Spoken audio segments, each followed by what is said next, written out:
Microfocus, creators of visual programming tools for software development, is pleased to provide major funding for the Computer Chronicles, the story of this continuing evolution.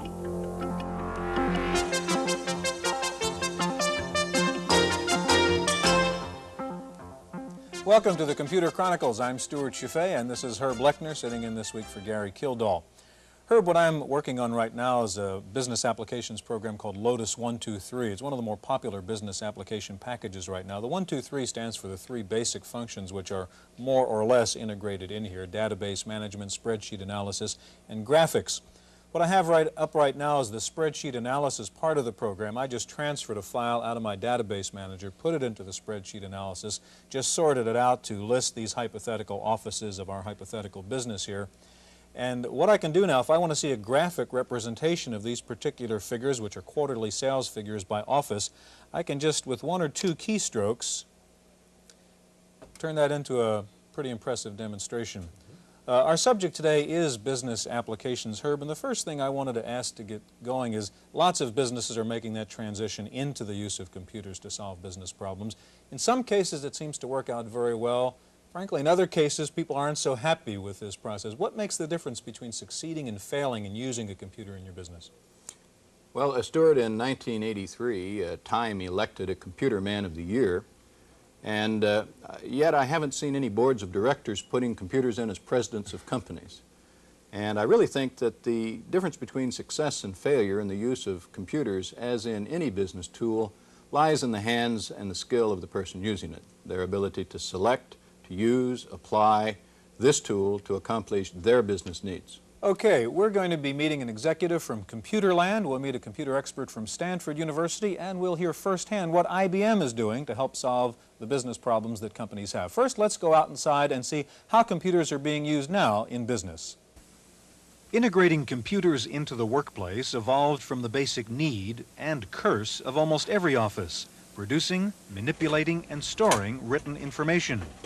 Like the original number-crunching computers used in science and mathematics, business automation systems are paper crunchers and time crunchers, squeezing ledgers and files onto disks and opening flexible communication lines of enormous capacity.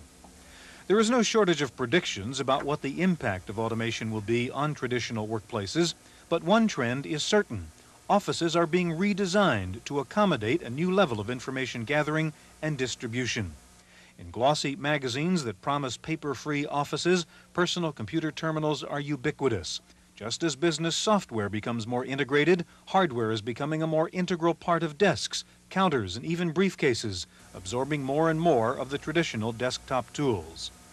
In some of the latest designs, communication and data manipulation are combined into one small module, bringing together telephone, word processors, spreadsheets, files, and electronic mail.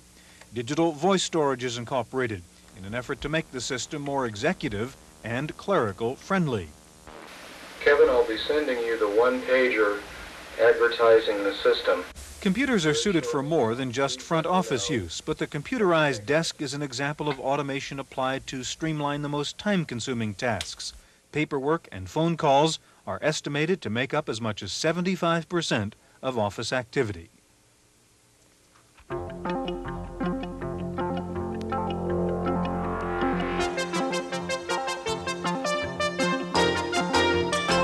Computerland is the biggest computer retail chain in the country with about 600 stores now, and we have the Vice President for Products, Chuck Kinch, from Computerland with us. And next to Chuck is Stewart Regis, Assistant Chairman of the Computer Science Division at Stanford, and Stewart is an expert in office automation systems. Herb? Chuck, why don't you start us off today by telling us what are the popular business applications? Well, the tendency is more towards horizontal type packages more than vertical, with the emphasis being at the moment on integrated packages like SuperCalc 3 or Lotus 123 that involve some portion of a number of types of packages like word processing, decision support, and database. Is it the integration that seems to be the popular thing, or the packages themselves? The integration seems to be the popular thing. That's supported by the fact that there's more than one very popular package. And tell us exactly what you mean when you talk about horizontal emphasis. Okay. A horizontal package is a package that could be used by a wide variety of business people. For example, word processing is what we would consider to be a horizontal application. It could be used by a doctor, a lawyer, a business person, a bakery owner could use word processing, whereas architectural design assistance is a very vertical package. It could only be sold to and used by architects. Right. The people that you're dealing mostly with, are they large computer users or small computer users? Who do you see when they come for packages? Our two biggest customers are the Fortune 1000 corporations and small business. I see. Stewart, is it fair to say that that any business is a subject for computerization, or are there certain kinds of businesses, certain kinds of companies that are really better off doing business the old-fashioned way and not going into computers? Well, I think people have gotten a little bit too much into the computer bandwagon. I mean, nowadays, if something's wrong, it seems to be buy computers. That's the solution. I think that in the next 5 to 10 years, though, virtually every business will want to incorporate computers in some way into their business. I think we're seeing the computer as the communications tool of the future. It would be like having a business without phones. I think that it's going to be integral to every business. Well, it is pervasive, and many people are delighted with the computer applications, but some are not. What makes the difference between a happy customer and one who isn't? Chuck, maybe that's your area. Is that one for me? That's a tough one. Okay. One thing that we found is true is that if the customer is poorly organized to begin with and the systems just generally aren't working at all, the computer isn't going to help. So we ask our customers to sort of do some preparation and get their systems in order before they automate. The computer is not necessarily the answer, but part of it. What happens when a customer, let's try to go through a scenario, a customer walks into, say, a Computerland store and he's running a small business and he's got all these problems. How do you mesh the variety of solutions which are on the shelf and the problems this particular guy has? Well, a lot of what some people would call the sales cycle really constitutes information gathering on the part of the salesperson, and then a certain amount of analysis, and then a lot of education back to the customer. And ultimately, we try to let the customer make the final decision after they've been educated to some degree with a little guidance by the salesperson. What kind of an educational program would you map out for a customer? Either of you, I think. Well, I see it even as a user of computers rather than someone who sells them. I have an administrative post in the university. I'm in charge of the training program, for example, for our secretaries. It's very interesting to see that we have to screen people from the very beginning. When they first come in for an interview, we have to talk to them about computers because there are a lot of people out there who are very afraid of them. I think that's also one of the major challenges of office automation is getting people who feel comfortable even starting with the machines. There are a lot of people who have genuine fears of it. Mm-hmm. Even managers, I might say especially managers, often have that kind of fear. Do you see that also in your stores, Chuck? Oh, absolutely. That's why our current slogan is Make Friends with the Future. We like to portray our stores as being friendly places. A good place to start, we'd like to think, is a Computerland store, where somebody might give you some recommended reading, or just have a general discussion and talk about the principles behind microcomputers. Chuck, could we get specific and maybe list the various kinds of business applications we're really talking about? What's the variety of areas in which you can use computer software now? Well, of course, we've discussed a little bit about the integrated packages, which make up a number of types of packages together. To split that out, the more popular ones are word processing, decision support or spreadsheet, it's sometimes called, database applications. We're seeing some increased popularity in word processing and in graphics programs also. Particularly graphics programs that will display information that you have in your database, for example. Yes. One of the things that we find in our department, well, and also at the university as a whole, one of the worst things that happens is duplication of effort. You have somebody who's working on a Wang word processor who writes a letter. This memo goes over to somebody else, and that person's secretary types it into an IBM PC. Some discussion goes back the other way. Some figures are generated. It's given to the person who's the graphics wizard who can make pie charts, etc. It's much easier if you do have an integrated package where these things are easy. You know, I'm frankly surprised, though, because in the small business environment, in the large business environment, I see where people would want the decision support type tools, of a fairly horizontal and general nature. But do all the small businesses now have their chart of accounts and general ledger stream programs and payroll and tax programs? Is that why you're not seeing still a high level of interest in vertical applications of that type? The general business type package is probably the next most popular line right behind the horizontal packages I've described. Financially oriented business? Yes. We sort of look at it as a very narrow horizontal package. Most people can use general accounting.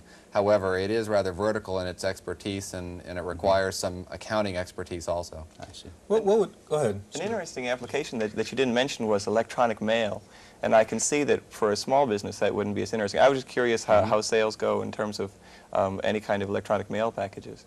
We see a significant increase in communications. I listed communications as one of the up-and-coming horizontal packages. It's not specifically electronic mail, but it certainly is part of communications packages. Packages like PC Talk and Crosstalk are starting to hit the bestseller charts for us. Okay, there's not much doubt about who is the leader in business applications right now. That's IBM. And in just a moment, we're going to have a rare opportunity to talk with an IBM representative and one of their customers to see how they go about solving business applications with computers. And that's coming up in just a moment.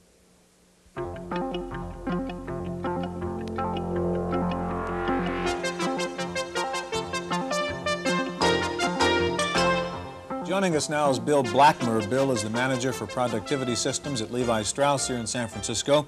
And next to Bill is Dan Carroll. Dan is a regional marketing representative with IBM and a specialist in office systems. Now, Bill, I want to start with you. Levi is a large corporation. How do you go through the process of recognizing that you have a problem and then figuring out how you're going to use a computer to solve that problem? We had a problem where we recognized that office systems, or the office environment, the headquarters type environment at Levi Strauss, was probably the last area where we have thrown computers, where we have thrown data processing, where we have thrown technology in there in an effort to make people more productive. We've obviously done it in our warehouse environment, time and motion studies, and also in our distribution center environment. That combined with the fact that our corporation and even the marketing environment that we work in requires us to make more efficient use of our time and to get information to our senior executives more quickly, that we had to look at office systems as something that needed some serious study. So that's how we basically got involved in office systems in the early days. Are there some basic criteria you established up front as to what this system had to do?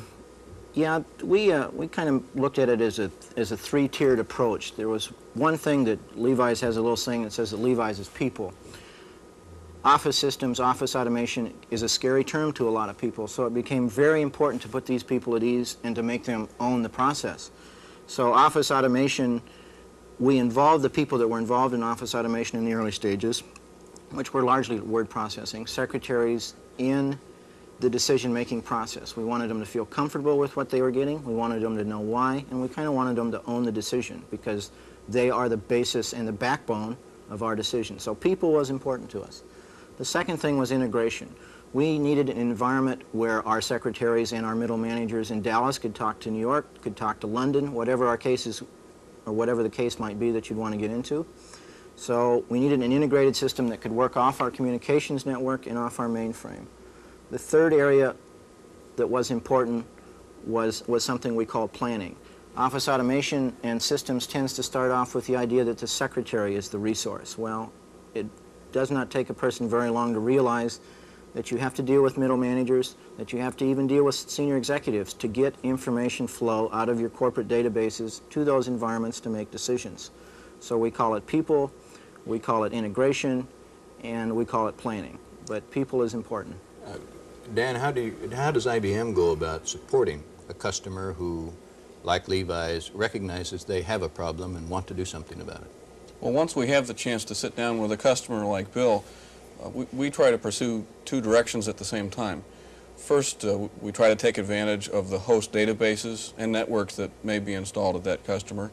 And then secondly, because each customer at the end user level in the office tends to be different, we try to understand the proportions of 6 types of workers that are typically found in a white-collar workforce in our customers. Those types are the manager or the business professional, the data processing professional, the engineering or scientific professional, an office or text worker, a commercial worker, somebody who might be involved with a cash register or other information gathering equipment, and finally the production worker, the folks that we all know and love in the factory, who may be operating machines which can collect information for the database. Okay, Bill, we have up on the computer here something called Profs, which you've just installed at Levi from IBM. Tell us what it is and give us a demonstration. PROF stands for Professional Office System. What it is a beginning of an office systems plan, and this is basically a small part of it, which allows you to schedule appointments, set up the beginnings of electronic mail, just a little personal communications between your people where you don't spend a lot of time in telephone tag or writing messages and things, to take the power of the computer and make it do a little bit more. Okay, show us, for example, how using Profs you would schedule a meeting between yourself and somebody else at your company. Okay, real quickly, obviously what we have up here on the screen is on the left side is an identification for a specific key called PF1 through 5 here and what it does. This is a menu specifically customized to Levi's.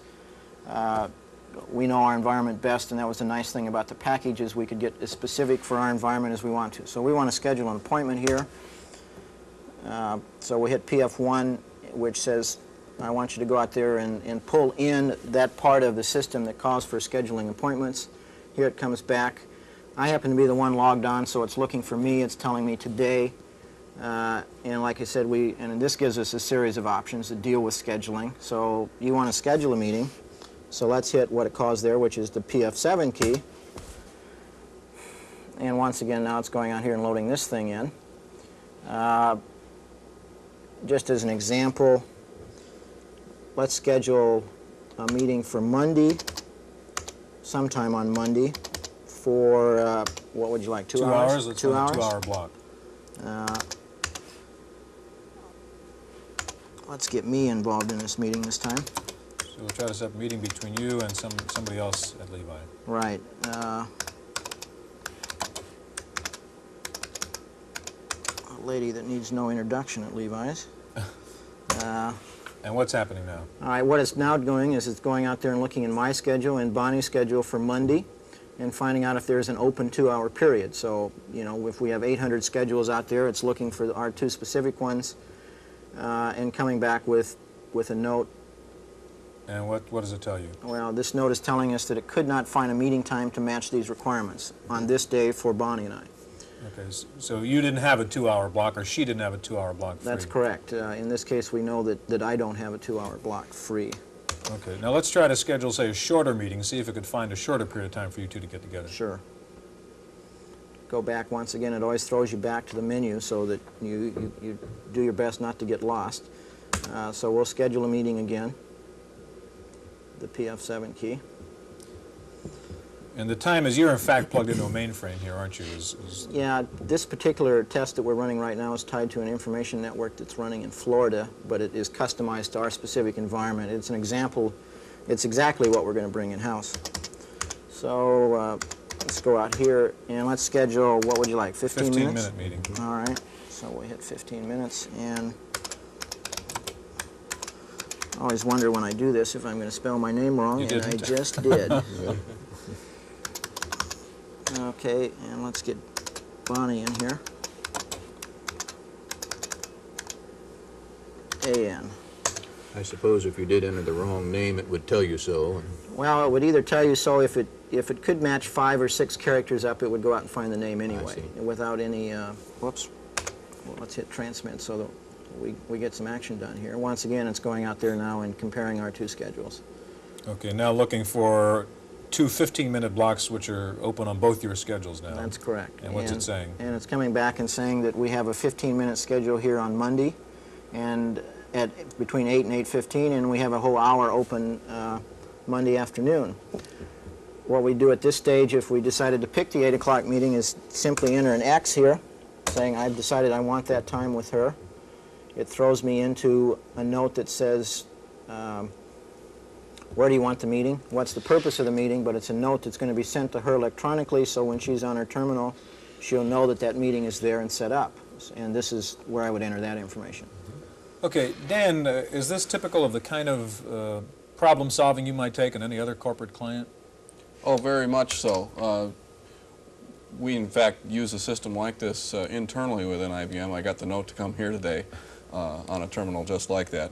And it's very much an iterative process of postulating a requirement for productivity, trying a solution, seeing if it works, and if so, expanding and replicating it throughout an organization.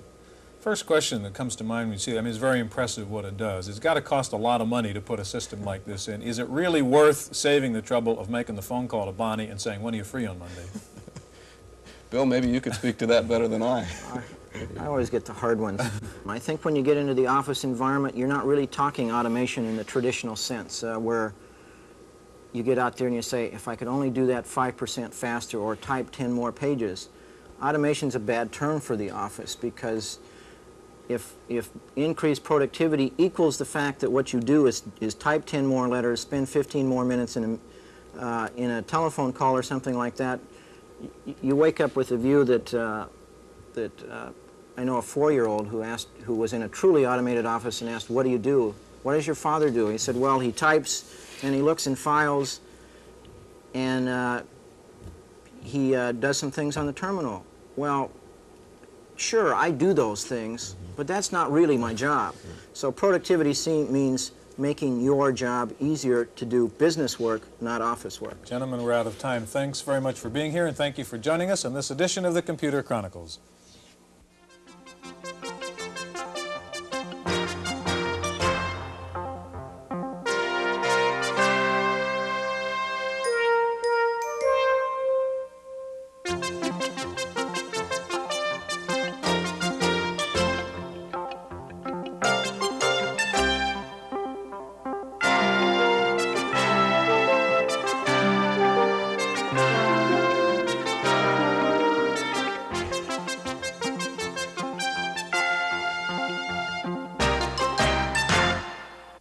Microfocus, creators of visual programming tools for software development, is pleased to provide major funding for the Computer Chronicles, the story of this continuing evolution.